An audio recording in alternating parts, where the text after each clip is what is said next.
Amém.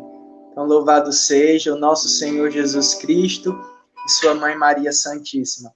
Como eu já fui muito bem apresentado e agradeço a oportunidade de estar aqui com vocês, o meu nome é Pedro Hugo, tenho 22 anos, sou membro da comunidade católica Comunhão Perfeita, temos sede aqui no bairro do Bom Jardim, em Fortaleza, e recentemente coordenei o Ministério Jovem na Arquidiocese de Fortaleza, oferecendo esse tempo de serviço à renovação carismática católica em unidade, em comunhão, e agora exerço o Ministério de Pregação e Formação na minha comunidade.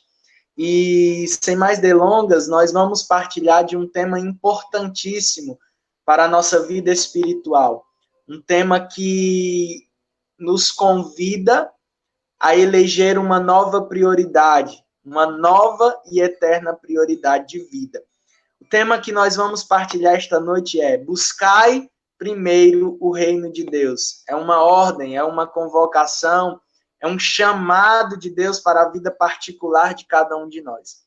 O Senhor esteja conosco, Ele está no meio de nós. Esta é uma proclamação do Evangelho de Jesus Cristo, segundo São Mateus. Glória a vós, Senhor. A palavra assim nos diz: portanto, eis o que vos digo, não vos preocupeis por vossa vida, pelo que comereis, nem por vosso corpo, pelo que vestireis. A vida não é mais do que o alimento, e o corpo não é mais que as vestes? Olhai as aves do céu, não semeiam, nem ceifam, nem recolhem nos celeiros, e vosso Pai Celeste as alimenta. Vosso Pai as alimenta. Não valeis vós muito mais que elas? Qual de vós, por mais que se esforce, pode acrescentar um só côvado à duração de sua vida? E por que vos inquietais com as vestes? Considerai como crescem os lírios do campo. Não trabalham nem fiam. Entretanto, eu vos digo que o próprio Salomão, no auge de sua glória, não se vestiu como um deles. Se Deus veste assim a erva do campo, que hoje cresce e amanhã será lançada ao fogo, quanto mais a vós, homens de pouca fé. Não vos aflijais, nem digais, que comeremos, que beberemos, com que nos vestiremos. São os pagãos que se preocupam com estas coisas. Ora, vosso Pai Celeste sabe que necessitais de tudo isto. Buscai em primeiro lugar o reino de Deus e a sua justiça, e todas estas coisas vos serão dadas em acréscimo. Não vos preocupeis, pois, com o dia de amanhã. O dia de amanhã terá as suas preocupações próprias. A cada dia basta o seu cuidado. São palavras da nossa salvação. Glória a vós, Senhor. Buscai em primeiro lugar o reino de Deus e a sua justiça, e todas estas coisas que nos são necessárias nos serão dadas por acréscimo. Meus irmãos, vocês hão de concordar comigo que nós estamos vivendo um tempo muito propício, muito favorável para tomarmos a prática desta palavra e torná-la realidade nas nossas vidas. Muitos de nós fomos pegos de surpresa e ficamos muito assustados, ficamos muito medrosos, alguns até desesperados por causa das angústias e das sensações horríveis que essa pandemia nos trouxe. Mas Deus, no auge de sua bondade, de sua glória, de sua majestade, nos propiciou viver esse tempo. Deus é soberano e nada acontece no céu, na terra ou nos infernos que estejam fora de seu controle. Então, este tempo é um convite de Deus a cada um de nós. E esta palavra é muito favorável, porque ela nos ensina a postura que nós devemos ter no tempo de dificuldades. Esta palavra nos inspira a viver na prática uma confiança abandonada em Deus, um coração disposto a viver aquilo que Deus quer, um coração é cego de confiança, um coração que está a cada momento suspirando por viver a vontade de Deus, esse tempo nos deu a oportunidade de sermos mais próximos da bondade, da misericórdia, da graça e da força do Espírito Santo. É um tempo de nós experimentarmos a grandeza de Deus. E vocês vão também de concordar que nesse tempo muitas coisas se colocaram em confronto dentro de nós. Nós nos vimos sozinhos, outros de nós nos viram desmotivados, outros de nós nos viram desacreditados de tudo, outros perderam o sentido, outros desviaram o caminho, outros conseguiram se aproximar, outros conseguiram ser cada dia mais fiéis, mas muitas são as coisas que Deus nos concedeu a oportunidade de experimentar, de confrontar, de questionar nesse tempo, para que nós sejamos cristãos autênticos, pessoas verdadeiras, pessoas que vivem de fato a palavra de Deus.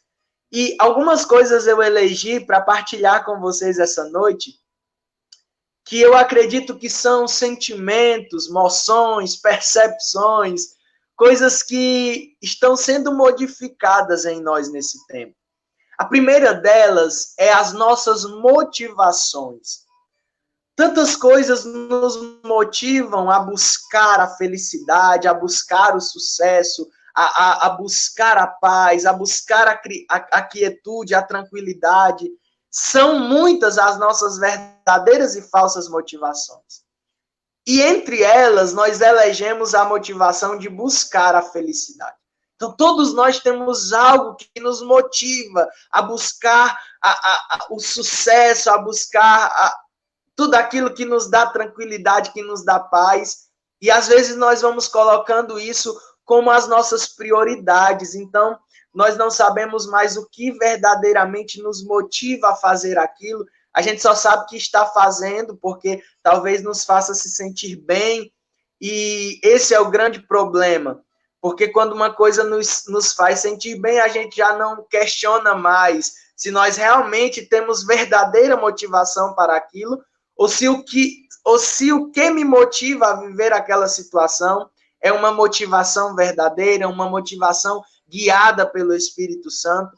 Então, é um tempo em que Deus foi nos abrindo os olhos para nós revermos quais as nossas prioridades, o que estavam à frente, o que estavam como urgência para nós, o que realmente era valoroso, o que tinha grandeza para nós e o que não tinha. E Deus foi nos questionando e está nos questionando a partir desta pergunta: quais são as nossas prioridades? O que são as coisas que nós temos eleito como coisas que são primícias da nossa oferta de vida, que são primazias na nossa busca à presença de Deus? Também o nosso nível de espiritualidade. Onde nós estávamos, fora do castelo, na entrada do castelo, no hall de entrada, ou estávamos na sala da presença? Quantos de nós fomos surpreendidos porque achávamos estar vivos, mas verdadeiramente estávamos mortos? Achávamos estar quente, mas estávamos frios ou mornos? Outros de nós achávamos estar próximos da presença de Deus, transbordantes do Espírito Santo, e de repente vimos que não era nada disso, que estávamos distantes, que estávamos enfraquecidos e que estávamos de pé apenas pela misericórdia de Deus. E aí Deus está nos confrontando a ver em que nível está a nossa espiritualidade. Depois, nossas necessidades e as nossas carências são coisas que também nos levam às buscas que nós temos na vida. Quando nós olhamos para uma necessidade, nós fazemos, nós nos empenhamos, nós nos... é necessário, já vivem baseados nas carências, buscam aquilo porque não conseguem viver sem aquilo. E nós precisamos entender na nossa vida o que é necessidade e o que é carência em nós, para que nós consigamos viver esta palavra, esta busca primeiramente pelo reino de Deus. E depois outras duas coisas que o Senhor tem nos revelado, nos mostrado, são os nossos pecados e as nossas dependências. São situações muito importantes de serem vistas por nós, de serem revistas, de serem experimentadas por nós, para que nós entendamos o que é de fato buscar em primeiro lugar o reino de Deus. Muitos estão olhando para os pecados e se arrependendo, outros estão olhando para os pecados e se acostumando. Eu acho que eu perdi aqui a conexão. Vocês conseguem ouvir? Mas ver aqui a tela. Então eu vou continuando. E outros de nós vamos realmente olhando de que nós estamos sendo dependentes.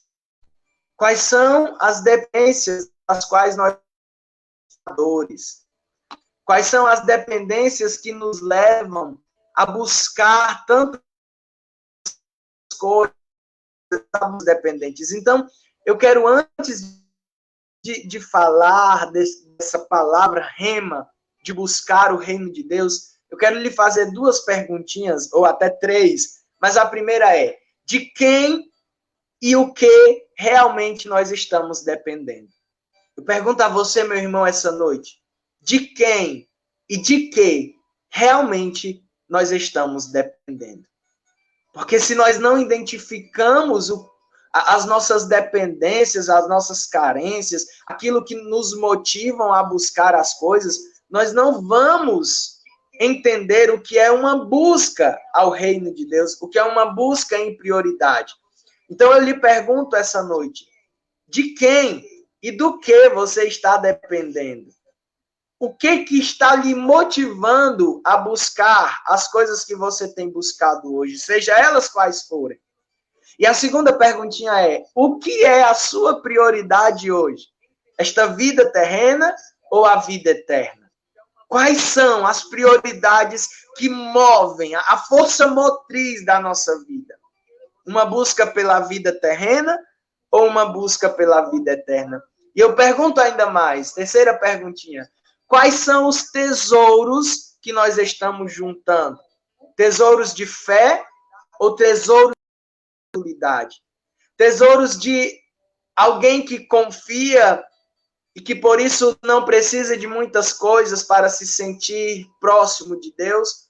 Ou tesouros de alguém que é incrédulo, que precisa de provas, que precisa de seguranças, que precisa de milagres, que precisa de manifestações para poderem experimentar o amor de Deus? Eu lhe pergunto, quais são os tesouros? Se hoje nós abríssemos o seu tesouro, o que nós encontraríamos dentro dele? Pérolas de fé ou pérolas de incredulidade? Meus irmãos, é um tempo em que muitos estão preocupados se vão morrer, se vão pegar o coronavírus. Muitos estão preocupados como é que vão sustentar as suas casas. Muitos estão preocupados como que vai ser depois disso tudo. Mas eu quero dizer para você que aqueles que buscam o de Deus em primeiro lugar estão preocupados se a sua alma está verdadeiramente próxima da vida eterna. Aqueles que buscam o reino de Deus não estão preocupados com as coisas terrenas, com o sucesso terreno, com a economia terrena, mas estão preocupados com as coisas que levam para mais próximo de Deus. Então, é preciso que nós aprendamos a desmascarar e a renunciar o paganismo que há em nós, porque muitas vezes a gente se torna pessoas mais pagãs do que os próprios pagãos. Nós nos tornamos cristãos mais alheios à força, à graça de Deus, aos propósitos de Deus, aos desígnios de Deus, do que os pagãos que não entendem nada disso. Muitas vezes nós nos igualamos ao nível dos pagãos, e esta não é a motivação verdadeira daqueles que seguem a Jesus. Nós temos que desmascarar, que tirar esse véu de ilusão, que nos faz estarmos apegados às coisas daqui, às coisas desta terra, porque isso só nos mata, isso só nos destrói, isso só nos rouba da presença de Deus. E quanto mais nós vamos mascarando isso, porque o problema não é somente estarmos buscando as coisas da terra.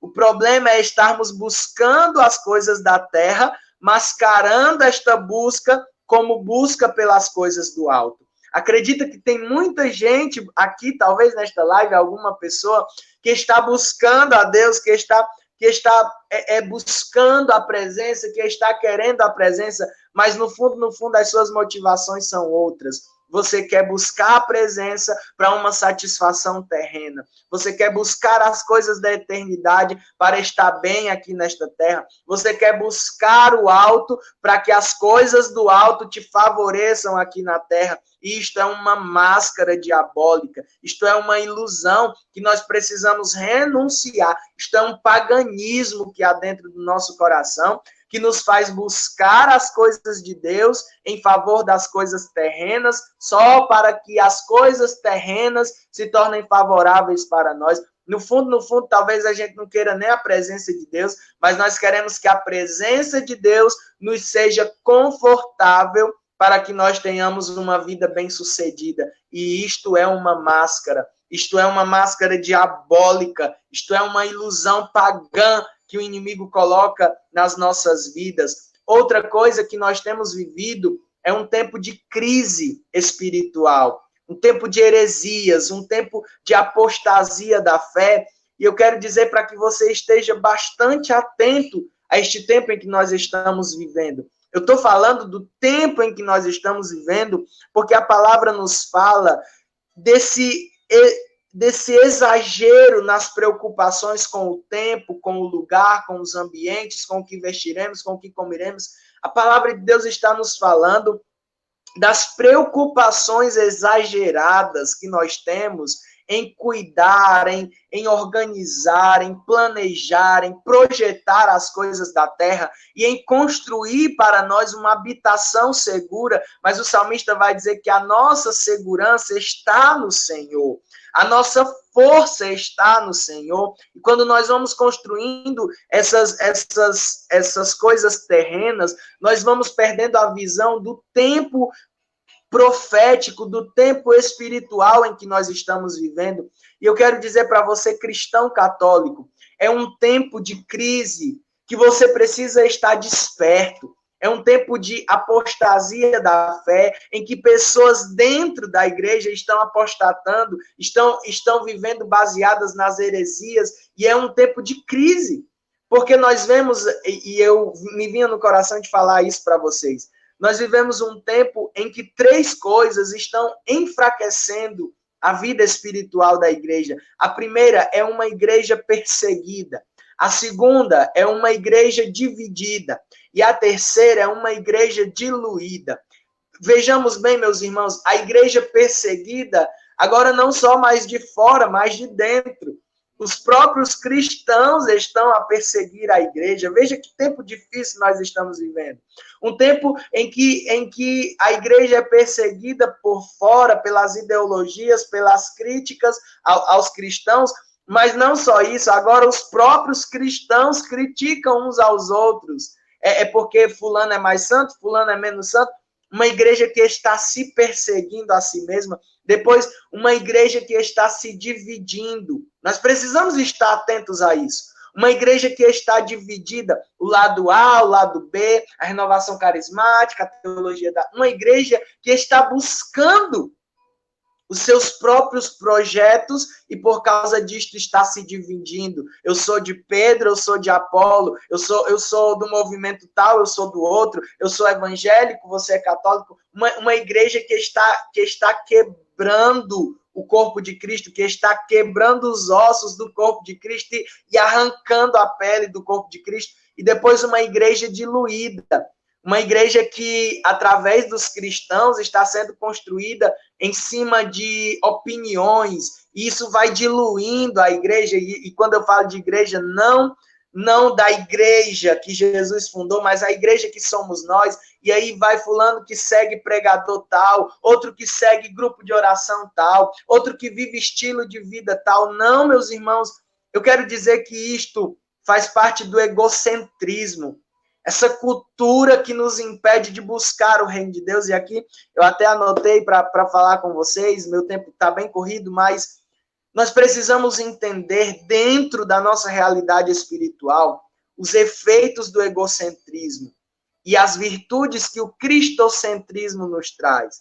Nós somos um povo cristocêntrico, um povo que tem Cristo como centralidade, um povo que tem o reino de Jesus Cristo como base, como projeto de vida. Portanto, nós não precisamos mais buscar nada. Nós não precisamos nos perseguir uns aos outros, porque se olharmos, aqueles que estão buscando o reino de Deus estão buscando o mesmo reino que eu estou buscando. Eu não preciso dividir a igreja, porque aqueles que estão buscando o reino de Deus estão indo no mesmo rumo em que eu estou indo. Então, nós precisamos nos unir. E depois eu não posso diluir a igreja através das minhas opiniões, através dos meus sentimentos, das minhas emoções, porque a igreja, ela é una, ela é essência fundada por Cristo. Então, o que é que o egocentrismo tem trazido para nós e nos impedido de buscar o reino de Deus em primeiro lugar? O cuidado exagerado e egoísta que muitas pessoas têm consigo mesmo, sabe? É um cuidado tão exagerado de dar certo, de se dar bem, e isso se dane os outros, e depois uma busca por realização pessoal. Nós vemos em todos os lugares da nossa sociedade, da nossa igreja, pessoas que entram para valer, buscando a sua realização pessoal. E a terceira coisinha que o egocentrismo está trazendo para nós e está nos impedindo de buscar e de vivenciar o reino de Deus é a busca pelo conforto e pelo sucesso. Quanta gente está buscando a presença para se sentir confortável. Muita gente está buscando esta live, talvez, para ouvir uma palavra que os motive a ser uma pessoa bem-sucedida. E isso está impedindo de que nós vivenciemos esta busca pelo reino de Deus. Isto é o egocentrismo, e do outro lado, ao contrário dele, o cristocentrismo, que nos leva a ter um cuidado caridoso com o outro, que nos leva à busca pela conformidade com a vontade de Deus. Agora a gente não quer mais nossa realização pessoal. Aqueles que buscam o reino, que são cristocêntricos, eles buscam se conformar com a vontade de Deus. E, por fim, eles não buscam uma vida de conforto. E eu tomo até a autoridade de dizer, nós não buscamos uma vida de conforto, nós não buscamos uma vida de sucesso, nós não buscamos uma vida de bem-realização, nós buscamos uma vida de luta, de renúncia e de sacrifício, porque nós somos cristocêntricos. O modelo de Cristo é a nossa base, a vida de Cristo é a nossa essência. Como Cristo vive, para a glória de Cristo nós devemos viver. E eu quero chamar vocês a atenção e pedir que vocês estejam atentos, e eu quero terminar dizendo isso. A realidade em que nós estamos vivendo, e eu pergunto, será que realmente nós, eu e você, temos buscado o reino de Deus em primeiro lugar, e as coisas terrenas têm sido acréscimos para nos ajudar a chegar ao reino de Deus? Ou nós temos buscado o reino de Deus em segundo lugar, colocando aquilo que era para ser acréscimo como prioridade? Veja, gente, nós estamos num tempo tão difícil que tudo está colocando o homem no centro. As músicas, presta atenção nas músicas agora, elas não exaltam mais Jesus Cristo, elas colocam o sentimento dos homens no centro, sabe? Presta atenção agora, eu estou falando da nossa realidade, eu não estou falando do paganismo lá de fora, eu estou falando do paganismo aqui de dentro. As pregações são sempre pregações que botam a pessoa no centro. Você tem que conseguir, porque Deus cuida de você, Deus tem milagre para você, Deus tem vida bem. Não, gente, olha, vamos ver os eventos, Os eventos que são preparados para que as pessoas se sintam bem, para que as pessoas voltem, para que as pessoas, então a gente coloca brilho, a gente coloca isso, coloca aquilo e vai enfeitando o reino de Deus, quando na verdade não é o reino de Deus que tem que ir buscar as pessoas, não é o reino de Deus que tem que se adequar às pessoas, não é o reino de Deus que tem que se movimentar, que se virar para alcançar a vida das pessoas, mas as pessoas que têm que modificar as suas vidas. Eu e você, você e eu, temos que modificar a nossa vida para adequar ao reino de Deus, para colocá-la inserida no reino de Deus, para que quando Deus deste reino retornar, nós estejamos preparados para recebê-lo, buscando em primeiro lugar. Então, meus irmãos, as orações, veja, eu acompanhei algumas lives esses dias, e eu via orações que em momento nenhum dizia para a pessoa arrepender-se, voltar para Deus, porque o tempo é curto. Não, era sempre orações assim: Deus tem prodígio para você, Deus tem milagre para você, Deus tem bênção para você. E certo, todas estas coisas são válidas. Talvez você pergunte: Pedro, você está dizendo então que a gente não é mais para orar por cura e libertação? Não. Você está dizendo então, Pedro Hugo, que não é mais para a gente preparar evento para receber as pessoas? Não. Pedro Hugo, você está dizendo então que a gente não pode orar mais pedindo a Deus que converta a nossa família, que organize as coisas, que nos dê uma vida bem-sucedida, que entre com providência na nossa vida financeira? Não, não e não. Eu não estou dizendo isso, eu só estou dizendo que todas estas coisas só são válidas e só são virtuosas quando elas nos fazem buscar o reino de Deus e quando elas são graças para a nossa vida, quando elas são apenas coisas que nos ajudam a buscar o reino de Deus.